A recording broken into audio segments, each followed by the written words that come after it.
What is going on, everyone? My name is The Rose, and this is Game Corner Podcast, Episode 7, Part Number 2. It is Monday, February 19th. It is President's Day. It is also my dad's birthday, for the hell of mentioning it. Happy birthday, Dad. I really don't know what Cypher's up to, and to be honest, whatever he's going through with himself and whatnot, I hope he's doing all right. I tried to connect with him 4 times this week. It just didn't happen. So this is the first episode I'm doing completely all by myself. I really have nothing to share. So follow me on Facebook and Twitter. Subscribe to my YouTube channel. Follow me on Twitch as well. I greatly appreciate it. Follow Black Sakura on Facebook. Follow Erin Fitzgerald, the wonderful voice actress, on Facebook, Twitter, Twitch, and YouTube.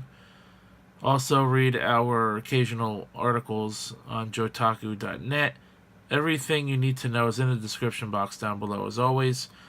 So, with that being said, let's get right into things. So today I'm going to start off with a review of Street Fighter V, the Arcade Edition. I want to talk about this game because I did a review on the Black Sakura Facebook page about 2 years ago, and I said I was going to do another one. I also did a written review, so if you want to read that instead of listening to me do a verbal review with some gameplay, you can check that out on jotaku.net. Basically, the Arcade Edition, it came out a little over a month ago. It fixed most of the problems the game had. The game released back in February 2016, and it felt kind of empty because there was no arcade mode.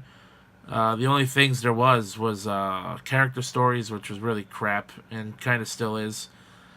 Survival mode and versus CPU and playing online. That was it. Over time, they did add some more stuff to the game. They added a general story called The Shadow Falls. They added finally arcade mode, which is why this is called Arcade Edition. They added missions, which are optional, where you can complete objectives while you play, and you can earn bonus fight money for doing so.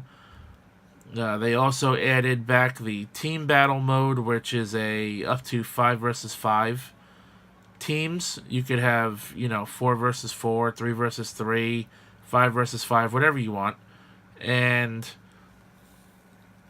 you can pretty much mix and match teams, and obviously the team who survives and eliminates the other team completely is the winner. With arcade mode, they split it up into 6 story arcs from Street Fighter 1 to 5 plus Alpha, and the characters are only within their own storylines. So, for instance, a character like Chun-Li is not in the first one, but she's in every other storyline. Characters like Ryu and Ken are all in all 6 branches of arcade mode. A character like Birdie is only in Street Fighter 1, Street Fighter Alpha, and Street Fighter V's story branches, arcade branches. And other characters, some are in 1 branch, some are in 2, some are in 4. It all depends on the character. And if you bought the game new, you can get the Season 1 and 2 character passes for free, which is pretty neat. However, if you still have your original copy of Street Fighter V, you can get the Arcade Edition update for absolutely free. However, you will not get the character passes for Seasons 1 and 2, which means you'd either have to buy the characters separately or you'd still have to buy those season passes. That is if you don't have those characters already, like I didn't. I only had like 4 of them from Season 1, and I didn't have any from Season 2. So getting the character passes was pretty good for me for buying the game new. Likewise, Season 3 Character Pass also is out for $30. That one does not come with the Arcade Edition, and the first character was added. Sakura from Street Fighter Alpha is now back in the game. And Blanca comes out tomorrow, so It's the second character in Season 3. There are 4 more characters remaining to be released in Season 3. You could buy each character for 100 fight money in-game if you grind out fight money, or $6 per character. Or buy the character pass and you get every character. So basically, if you buy the character pass, you're going to get each character for $5 instead of $6. So you're saving $6. Woo fucking who. Also in arcade mode, they added back the barrel breaking bonus stage, which is pretty much just for, high score. But I thought it was pretty neat to see that come back. It was something I really enjoyed doing in Street Fighter 2. I just wish they would have added back the car breaking one. That was fun. Capcom, do that. In your next update, add back the car breaking bonus stage. Just saying. However, fight money has been decreased as your reward for first-time completions. Where if you complete a character story for the first time, you used to get 10,000 fight money. Now you only get 8,000 fight money. In mission mode, the fight money rewards have been cut completely in half, which kind of sucks, because if you didn't get the 1 million fight money trophy before, it's a lot harder to get now with the reduced fight money rewards. Speaking of trophies, there are no new trophies to this game. So the trophy list from Street Fighter V is what's in this game, unlike what they did for Street Fighter 4, how they had separate trophy lists for every version of the game. Now, the game, for what it is, it's much better now than it was before. The UI menu, the main menu of the game, got a complete update, completely new look to it. It looks nice. There's also 2 V-triggers now for each character instead of 1. So you can pick your favorite V-trigger for your character, and you can, play around with it, and, it helps mix up some strategic gameplay online, I think. So that's kind of interesting. I actually like some of the V-triggers that were added to the game. Not going to lie. However, the one thing they did not change is how you pick your online character. What was so wrong with the way you did it in Street Fighter 4? In Street Fighter 4, when you found your character match, you were brought to the character select screen, just like any other fighting game, except for Dragon Ball FighterZ, because that's another game. You have to go into a pause menu, and you have to change your characters to play with online. I don't know why games do that now. It's really fucking stupid. Games like Mortal Kombat X still have a character select screen. I know even Tekken does this now, where if you want to play as a different character in Tekken 7, you have to completely exit out of the online mode and then go back into it, and you could choose your character before you try to connect to an online match. I don't know why games do this now. It's really fucking stupid. But what's so wrong with how it was done in Street Fighter 4? It's really fucking dumb. Change that, Capcom, please. In your next update, get rid of how you change your character to play with online, because I don't like it. I feel like it's an inconvenience. Just make it the way it used to be, please. Basically, there isn't much to say about this new update. The arcade mode is pretty cool, although you don't get fight money rewards. The fact that the fight money is being decreased, and the fact that the one thing that really needed to be changed wasn't changed. I mean, if you still have Street Fighter V, this isn't exactly a game you have to rush out and pick up, because you can get the arcade update for free. But, like I said, you won't get the characters. But if you don't have Street Fighter V anymore, or you never played it yet, I think now's the time to finally get into it. And if you stopped playing Street Fighter V because you just felt like the game was lacking things, which I totally agree with, maybe this update is enough to get you interested back into the game. To be honest, I would give Street Fighter V a B-. And even though the game is much better now than it was before, I just cannot forgive Capcom for even thinking it was a good idea to release the game in the state that it was 2 years ago. So, that's my review of Street Fighter V Arcade Edition. Hope you guys enjoy it. And with that being said, let's get into the news. I saved the best news, or at least what I thought was the better news, because I wanted to talk about the stuff with Cypher, but not being able to connect with him, I be doing this all by myself. So we're just gonna go through some stuff here. I saved news from part 1. This way I could make a part 2. So we're going to start here with the DLC pricing for BlazBlue Cross Tag Battle. Has been pretty much not confirmed, but there are some comments here from the producer of the game. So Arc System Works announced the DLC pricing for Japan earlier, and they followed up with information on pricing for the United States. Producer Toshimichi Mori also shared some comments about the game's DLC. The base game itself sells for $50, but similar to Japan, there will be a digital deluxe edition featuring the cross-tag character packs for $70. As for the cross-tag character pack pricing, they'll go for $5 and will contain 3 characters each. That's pretty good. 3 characters for $5. Not bad at all. There will be a total of 6, with the first pack being available for free, only for the first 2 weeks after its release.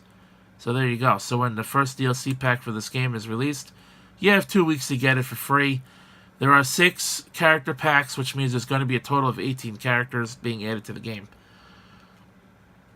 Producer Mori, or Morai, I'm going to say Mori because it's spelled that way, said in response to being told that Arc System Works' message was faulty out of the gate. He quotes, "I'm in total agreement. We've been making efforts to make the price accessible for everyone, but we should have communicated it a lot more clearly. Though, so we didn't have the misunderstanding. Our first mistake was announcing Fighter Blake as DLC before saying he was free. What should have happened is we should have said Blake is coming as a DLC for free, but because so many events late last year and early this year, we wanted to announce things little by little. Unfortunately, the first announcement was muddled. We said Blake was DLC, but we should have announced it all at once. That caused confusion, and Arc is very sorry for that," end quote. He also shared his comments on the current state of DLC and how necessary it is for fighting games. Another quote, "For me, DLC can present a bit of surprise for gamers. It also helps games to survive in the long term, but at the same time, not everyone is going to agree or understand what the developer thinks. From the development side, it's hard to convince everyone, but if we listen to everyone, we'll go bankrupt. So what we can try to do is design DLC in a way where more people are understanding about it. I do agree with some people that DLC should be in the game to begin with, but thinking about the business side of things isn't always the case. As creators, it's always fun to continue developing for a certain title, but without the game's support, it's hard for more people to understand what DLC stands for. We can make efforts to clarify in the future how it fits into the game as a whole. Hopefully, we'll create a broader perspective." So there you go. Interesting game. It comes out May 31st in Asia.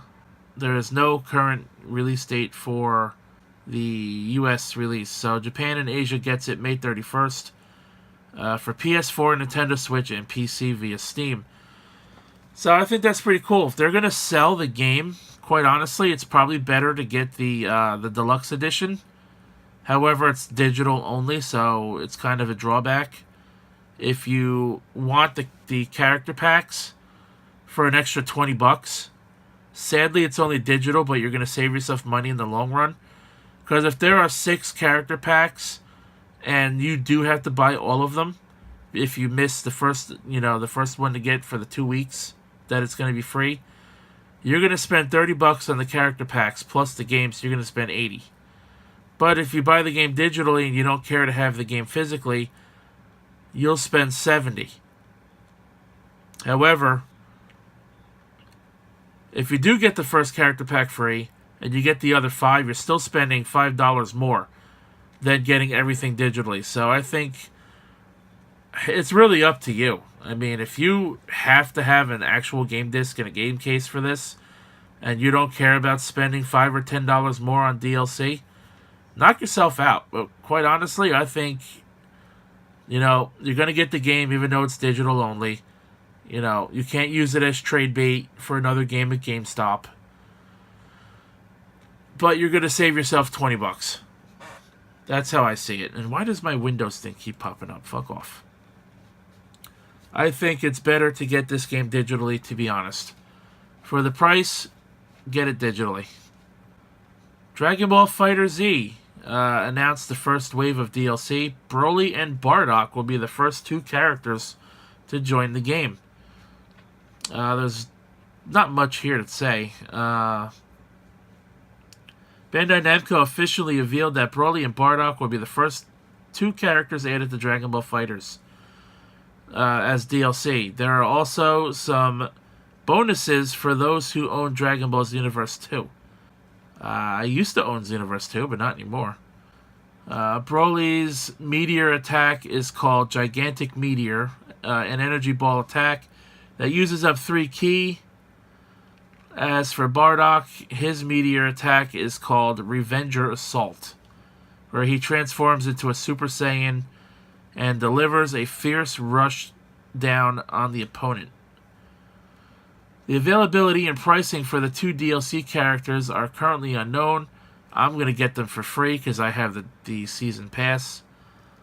Ryokutia added that he first thought Broly would be closer to Zangief from Street Fighter, but he appears to be more of a traditional powerhouse character with a large body and long reach. Why would you think he would be like a Street Fighter character? Broly doesn't do wrestling moves in Dragon Ball. And he's bigger than Zangief to begin with. Lastly, we learned that those with Dragon Ball Xenoverse 2 will be getting Android 21 costumes and accessories if they own Dragon Ball FighterZ. Again, those who own Dragon Ball Xenoverse 2 will get a Supreme Kai of Time lobby character and stamp. So, if you own Dragon Ball FighterZ and Xenoverse 2, you'll get Android 21's clothing for Xenoverse 2, and you'll get the Supreme Kai of Time as a lobby character and a stamp for Fighters. Of course, you can buy Dragon Ball FighterZ now. I did a review on it back in episode 5, so check that out. Or was it 6? 5 or 6, one of those. I think it was 5. I don't remember already. It had to have been 5. But anyways, the game is great. It's pretty cool. We kind of known that Bardock and Broly were going to be in the game as DLC at some point. There is no information on when the characters will be released, or how much they will cost if you don't have the season pass. So stay tuned for updates with that. Mega Man X Legacy Collections rated in Australia. Ooh, cool. Capcom announced last year that the Mega Man X series will receive ports to PlayStation 4, Xbox One, Nintendo Switch, and PC, but neglected to mention whether these would be individual games or in a collection, like the Legacy Mega Man Collection, which today was announced for the Switch. Mega Man X Legacy Collection and Legacy Collection 2 were rated in Australia. We now have a definite answer. So there you go. The Mega Man X games are being, I wouldn't say remastered, but they're all put in a collection just like the original 10 Mega Man games. And they were rated in Australia, which means only time will tell when these games come out. Maybe late this year. yeah, maybe late this year or probably early next year. We do have Mega Man 11 to look forward to still, so there's that. Both collections were recently rated as M rated and PG rated, respectively, and are both to be published by CE Europe. I presume that's Capcom Entertainment of Europe for Australia. Classifications were filed together on February 14th, 2018. The Legacy collections will be available for PS4, Xbox One, Nintendo Switch, and PC. So no release dates either for the Australian versions or the US versions. They will be coming at some point, so look forward to that. Personally, I can't wait. I have Mega Man Collection 1. I plan on getting the second one at some point. And in Australian, M is rated for violence and PG was for mild violence. So there's that. Basically, I can't wait for these games. I love Mega Man.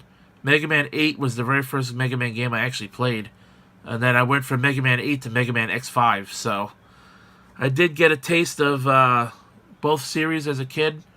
I now have played every Mega Man game there is, except for Mega Man 7 and X1, 2, and 3. So, I'm looking forward to that. Shigeru Miyamoto talks about the work on the animated Super Mario movie with the Illumination Studios. Interesting. So, we have a bit of information here, it looks like. Nintendo recently announced its partnership with Illumination Studio, the company behind all the Minions and Despicable Me movies, to make a new animated film for the Super Mario Bros. Co-produced by Shigeru Miyamoto. He shared his involvement in a Q&A with Nintendo. Now, we have a statement here. Nintendo representative Miyamoto has been considering an animated film for many years. There has long been talk that Nintendo could make a movie because making a game is like making a movie. But they are completely different to me. Interactive experiences are completely different from non-interactive media. And to make a movie, I want a film expert to do the work. Thinking that way, I have talked with all sorts of different movie directors and producers. I was introduced to Illumination via Universal Parks and Resorts, with whom we are developing theme park attractions. As a producer, Chris Melandri is noted here for movies like Minions and Sing, but he is a veteran with a ton of experience, including the movies Ice Age and stints at companies like 20th Century Fox. When I talked with Chris, he said he had read a lot of interviews with me and felt we had a similar approach to creation. Talking about our similarities, we started our conversations over 2 years ago and finally reached the stage where we could make an announcement. Chris is extremely cost-conscious and time-conscious in his quest to make successful movies. We decided to try making a movie together and distributing the completed movie globally through Universal Pictures. We've talked together and share the feeling that if we can't make something interesting, we'll just call it quits. But we've already met a number of times to hash out the screenplay. Our talks together are progressing, and I hope to make an announcement once we've ironed out some things like schedule.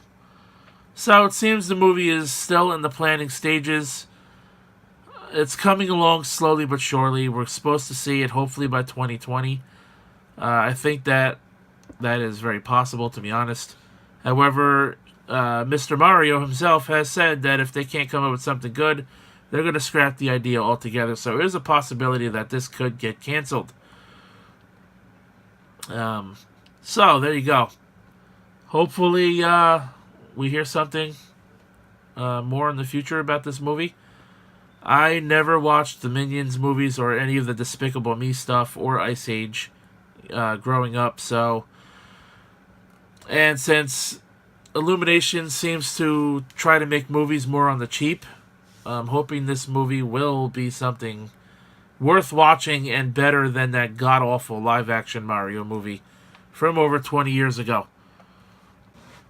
PC World notes that Google is trying to make a game console called the Yeti. How a Google game console could take on the Xbox, PlayStation, and Steam. The Google console is called Yeti, and it's the code name attached to an intriguing rumor about Google's game ambitions that emerged last week. The rumor suggests the company is developing its own cloud-based gaming service and home console. So do you guys remember that on live service that was, I don't know, it was dropped probably about 4 or 5 years ago by now? Apparently Google's looking to make a game console very similar to this OnLive service. For those of you who don't know, OnLive was a game console that always connected to the internet, and you're able to stream, a bunch of different titles. There were games on there like the WRC games, which are the racing titles, or the Dirt. I think the Dirt games are on there as well. There were some other games as well. I didn't look much into OnLive. I wasn't all that interested in it. But I do know a little bit about it, and it seems like this Google Yeti console is going to be in like the same vein as that. If that's the case, hopefully it's done much better, because OnLive did not last very long. The so-called service would stream games into users' homes from remote servers, allowing users to play on a Chromecast or a new console made by Google. A game console from Google could be a big deal, akin to how Microsoft transformed the gaming business after launching the Xbox in 2001. Still, this week's reporting offered scant details about Google's gaming service, how it might work, what its hardware might look like, and when we will see the fruits of these efforts. So in lieu of hard facts, let's indulge in some wild speculation. Some consoles like Xbox, PlayStation already entrenched, in gaming services like Steam already dominant. Google has a formidable challenge if it wants to break in. So, they're pretty much right. Google's got its work cut out for them if they're really looking to step into the ring here. Like I said, OnLive failed miserably, but then again, OnLive has existed before PlayStation Now and Xbox Game Pass. Steam was around, and it was pretty popular then. Steam is even more popular now. So, then you also have Uplay from Ubisoft, and you have Origin from EA. You have GOG as well. I mean, I don't think it's a good idea much for Google to get into this. They do have the money, however, so I think they could make it work. They could certainly do something with YouTube gaming, since they're really not doing anything with it now. All it is like a gaming site where you find pretty much gaming-only stuff for streaming and whatnot. However, I don't know, man. I'm interested to see how this is going to play out. Personally, we already have Xbox Game Pass, we have Steam, we have PlayStation Now. PlayStation Now being probably the worst of the three services, to be honest, because Steam is free, Xbox Game Pass is only $10 a month, while PlayStation Now is $20 a month. And Xbox Game Pass, I think, has more games. And certainly Steam has the most games. And Steam always is doing sales, so I don't know. Google, you better do a good job. That's all I have to say. We have one more thing here, and this is something that really aggravates me. So there was a school shooting last week on Valentine's Day in Florida. This kid threatened to go buy an AR-15, and he actually did, brought it to school, killed 17 people. And now the governor of Kentucky has spoke out And he says that video games are to blame for school shootings. This is complete bullshit. And this cliche has been a thing ever since the Columbine shooting. What was that, like 1995 or something like that? At least 20 years ago. Probably a little more than that. This is what he had to say. This is an article here. Yep, here we go. On Wednesday, 17 people were killed in a mass shooting at a high school in Florida. A scenario that has become all too familiar to anyone who reads the American news. Now that the obligatory genuflection of the the altar of thoughts and prayers have been completed, pundits and politicians around the country have moved on to the next step in the uniquely American ritual of gun violence, casting about the scapegoats that can bear the terrible weight of blame for these crimes, particularly those that have nothing to do with guns. In an interview with Leland Conway show, Bevan says that guns are not the problem. We have a cultural problem in America.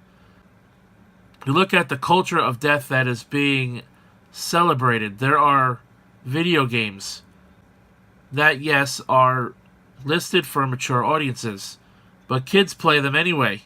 And everybody knows it, and there's nothing to prevent the child from playing them. Blame the parents for that, okay?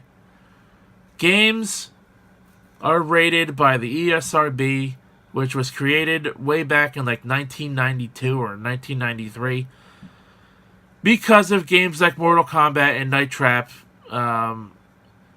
because of the kind of content in those games, especially the violence in Mortal Kombat.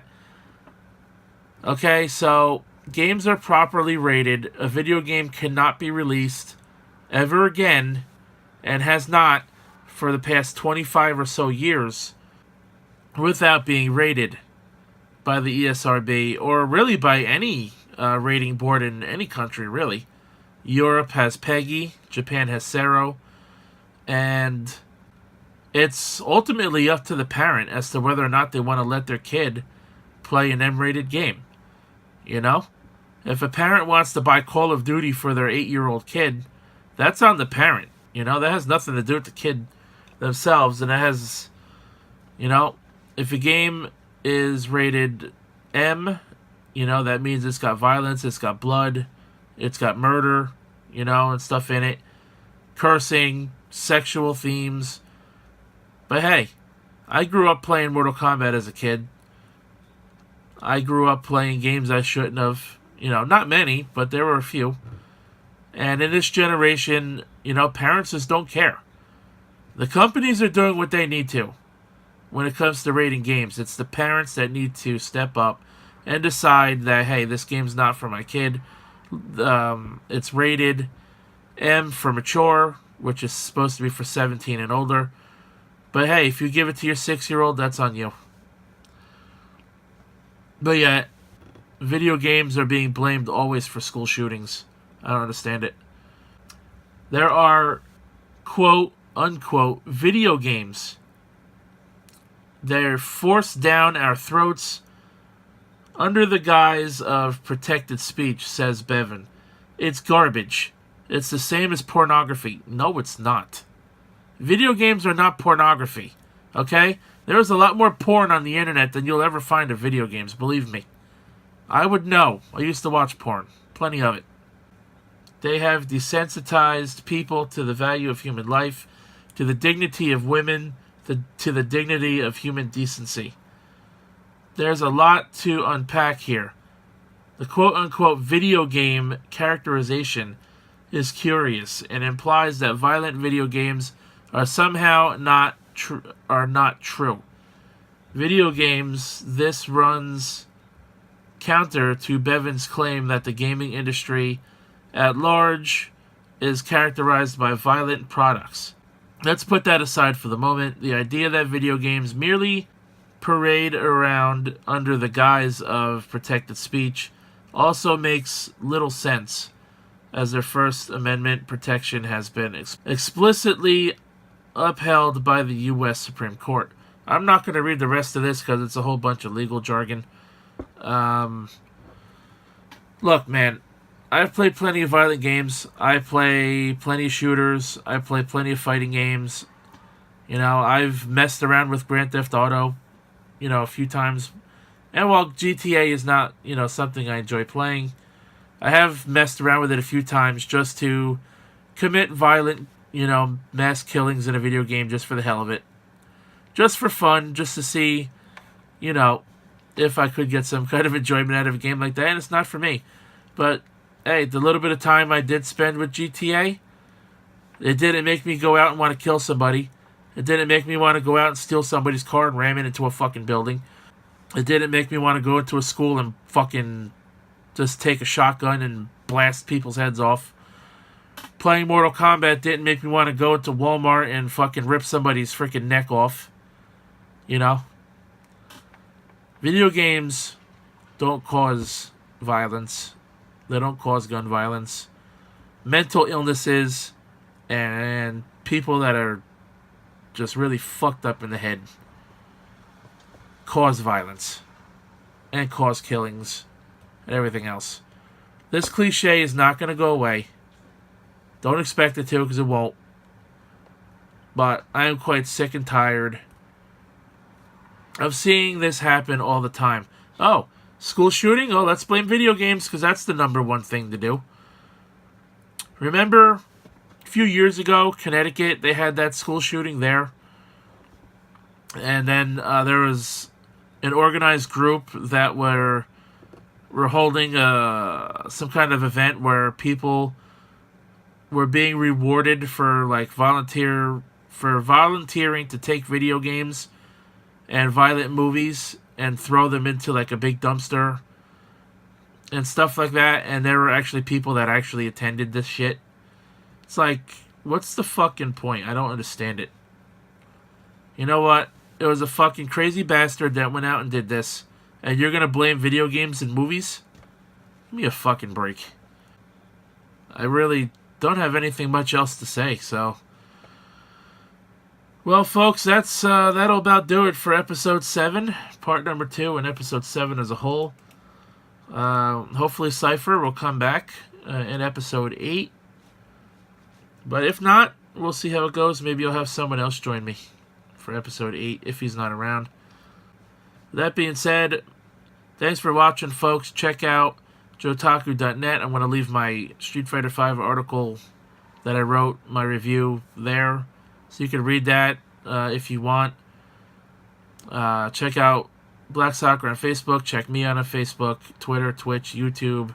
Check out Erin Fitzgerald on Twitch, YouTube, Facebook, and Twitter. All the links are down in the description box below. My name is The Rose. Thanks for watching, and until next week, I'll catch your ass down the road.